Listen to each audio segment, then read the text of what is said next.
So back in here, we had a tall cabinet right here. I'm getting ready to put a hole in our RV. Okay, I'm sitting on the toilet and I have a 150-pound washer on my lap. How's it going, Aaron? You'll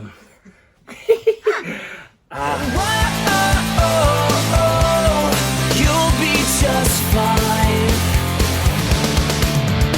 Hey guys, some quick context for you. My family and I have been doing the full-time RV thing for 6 months, and our goal is to hit all 50 states.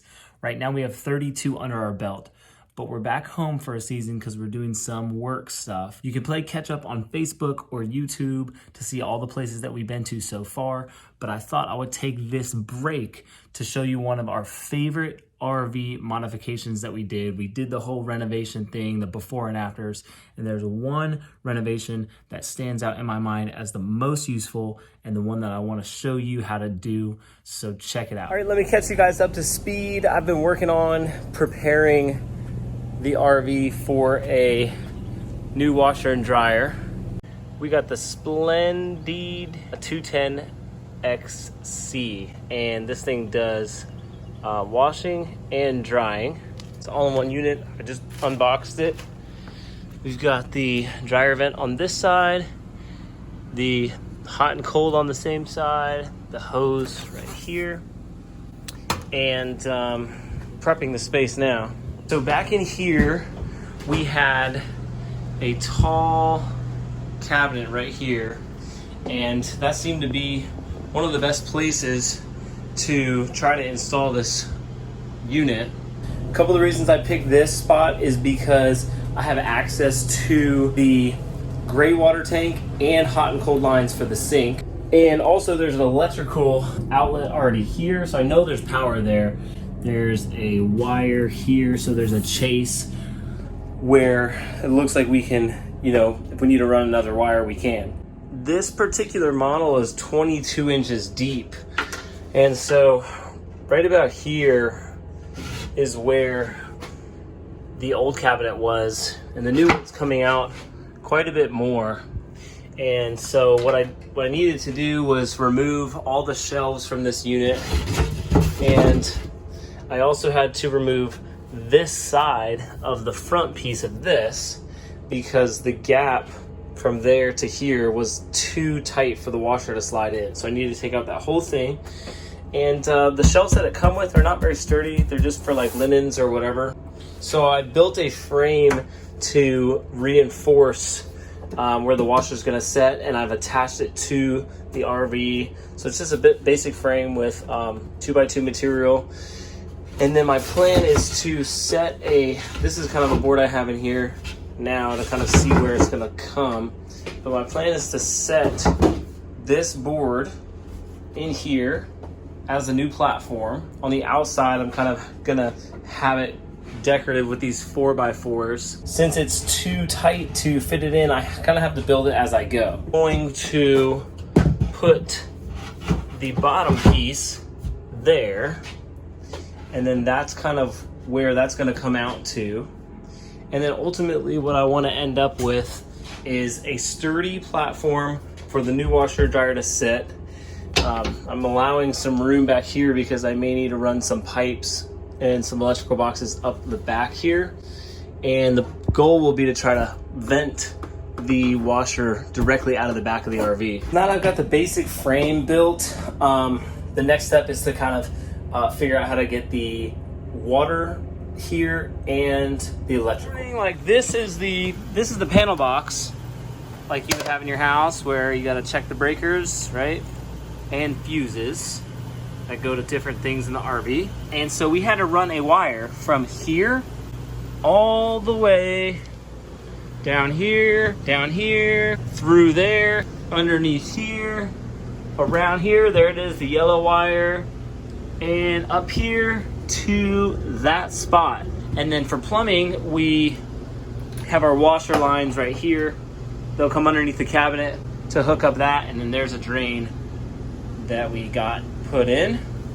I can do basic electrical work, replace an outlet, put a light fixture up, and plumbing, small stuff, but like I'm not 100% comfortable in my skills to do that solo. So because we have some great friends and people that we work with on our homes, we had some good connections that we can make sure we had professional help to get it done. I'm gonna tell you right now, I don't wanna be on the road and my faucet starts to leak because I put it in, or my washer, or have electrical problems. So I'm making the safe choice there for, I think, the whole family.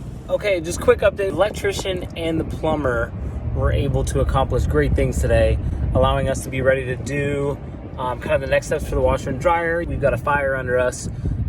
Having got those things done, now it's kind of back in our court to kind of get the next steps done. So I'm going to pick up some more supplies at Lowe's, and then back home to work on the RV. Is probably going to be a late night again. Got a handful of stuff, now I just got to load it up and get back to work.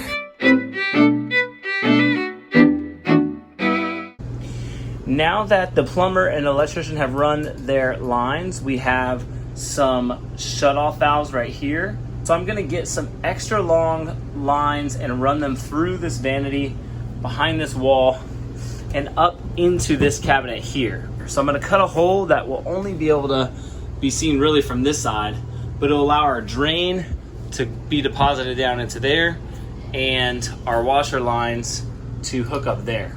In the process of installing the drain and the electrical, I had to take off this panel, the side panel for the cabinet, to make room. Now what I'm gonna do is mark a square hole to cut out of this, and then once that's there for access, then I will put back a panel here. All right, just giving you an update. I have cut the hole about 4 inches by 4 inches on this side of the cabinet. I used the DeWalt oscillating tool.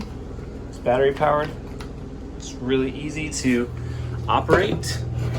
And I'm planning on putting my water hoses and drain right down into there. I have remounted this for this to mount to, for the outlet to mount to. And I've prepped this area to go back with a new piece of Luan that'll have to notch around this. And I mounted this 4x4 to the front of here. That's gonna act as our new post finished piece on this side.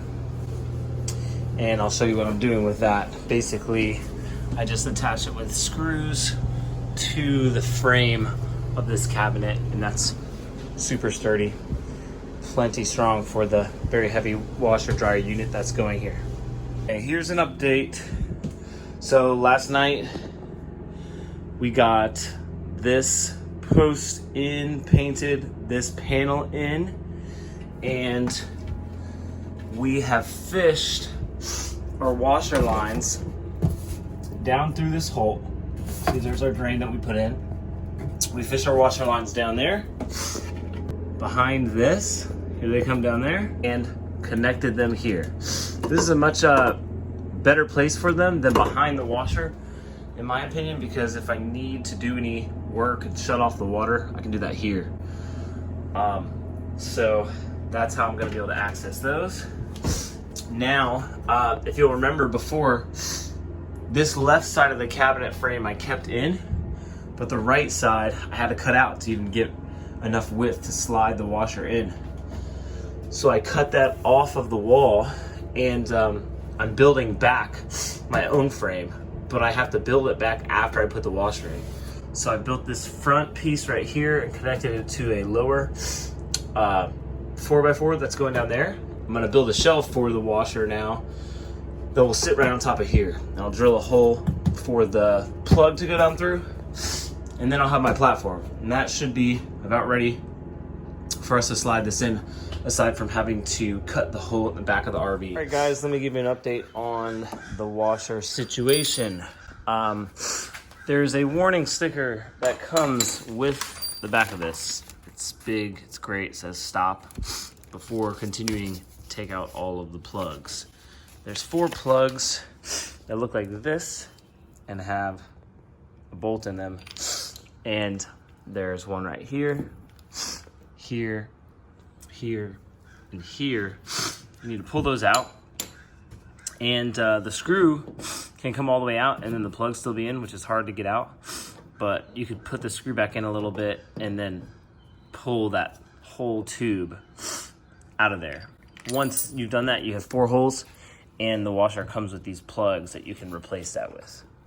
Okay, the next thing that I'm working on doing is I'm creating a template for the back of the washer, because one of the final pieces is I'm gonna have to get this heavy thing in there, hook up these connections, connect the dryer vent, and then slide this in. And I need this hole to match up with the hole that I'm gonna put in the back of the RV. And I'm tracing a template on a piece of Luan, small piece of wood, lightweight.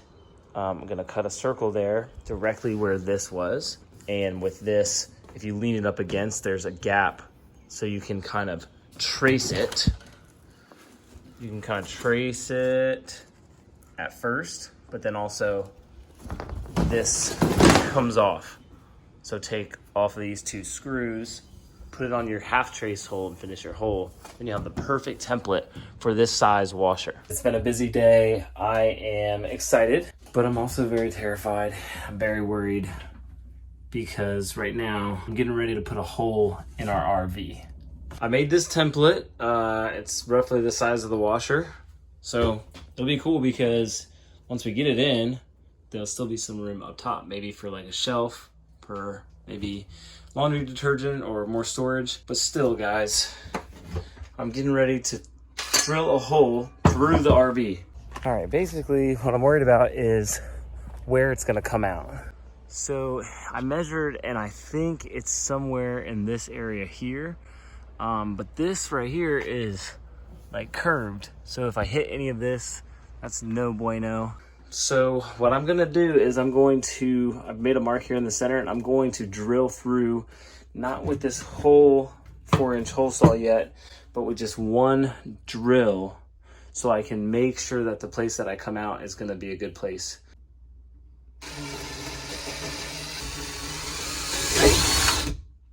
Oh! Yes, there's the hole. All right, so here's the hole on the outside. Plenty of room from there. And now I have an easier way to go from the outside in, because you see when I went from the inside out, it kind of blew out this a little bit. So hopefully this will be a little cleaner.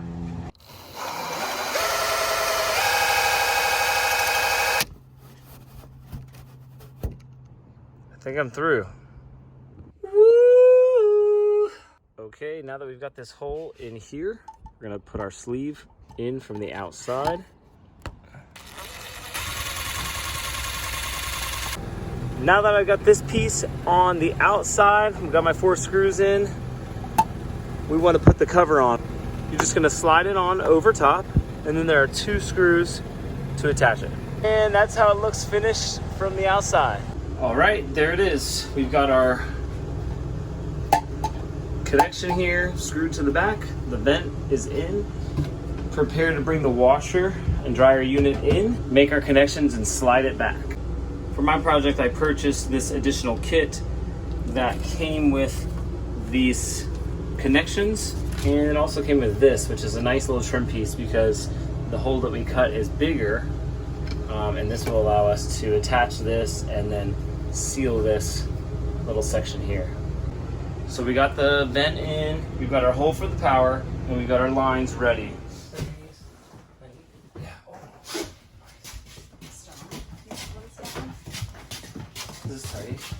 All right, moment of truth. We got this thing back here. How much does this thing weigh, you think? I know, it's 148 pounds. 148 pounds. If we go back in, we're at 23 and a half. And 23 and a half exactly. Ooh, so we're not gonna be able to So we should not do that. We should go in sideways. sideways. I think it's 22 that way. Okay, can you go up a little bit more? Yeah. Go to the edge of the bed with it. Then I'm gonna have to figure out like. Yeah, this is what I've been trying Can to. you support it? Yeah, to, not like, right now. I'm gonna just take a nap. I'm gonna just take a nap right now. Okay, here. Rest on my legs and push it back. I have to go in and turn. Okay, I'm sitting on the toilet and I have a 150-pound washer on my lap. I'm down in this hole, and this is the hole that the washer needs to go in, but there's only one way it goes in, and we're trying to figure that out. So right now I'm making the connections, And then we're gonna try to slide this thing into this hole. I have made all of the connections. We've cut the hole. How's it going, Aaron? I'm trying to get it in there. You're lucky you're skinny. All right, that was like the hardest thing in the world. We got it in there. It's not slid all the way back yet, but I'm not dead. How you feeling? Fine. Okay, she's fine. So all that's left now is to make these connections and then slide this thing back. Okay, so that was very difficult, but the dryer is slid into the space. I basically sat on the toilet there. I had help from my wife pushing it this way, and I hoisted it up there, got the back legs up, and now it's up there, it's resting, leaving myself enough space here to connect the dryer vent. So this one, remember, I pre-drilled this one, so that's tight, and then this one's loose, so that I can make this connection. Looks like our template lined up good. Make this connection, tighten that one, get the hot and cold connected, and then slide it back the rest of the way. And after that, it's just gonna be about testing it, make sure it works, and then securing it into the hole. This is our favorite mod that we did to the RV. It's so convenient. When you're at campsites and you're booking your RV spots, they do have laundry for you. But if it's raining outside or if it's cold outside, you gotta walk from your RV to the place, the laundry place, to do your laundry and go back and forth. With this, you can just take your dirty clothes at the end of the day, put them in for a load, go to sleep, wake up with clean clothes. It's super convenient. If you have any questions, leave them in the comments below. We'd love to help anyone else that's doing this modification, answer any questions that you have. If you're watching on Facebook, make sure you follow the page. And if you're on YouTube, make sure you hit that subscribe button and the bell for notifications. And as always, we promise we'll keep you posted. Hey guys, thanks for watching. If you liked the video, don't forget to like and follow the page. You can also hit those 3 buttons there and click follow, then see first so you never miss one of our videos.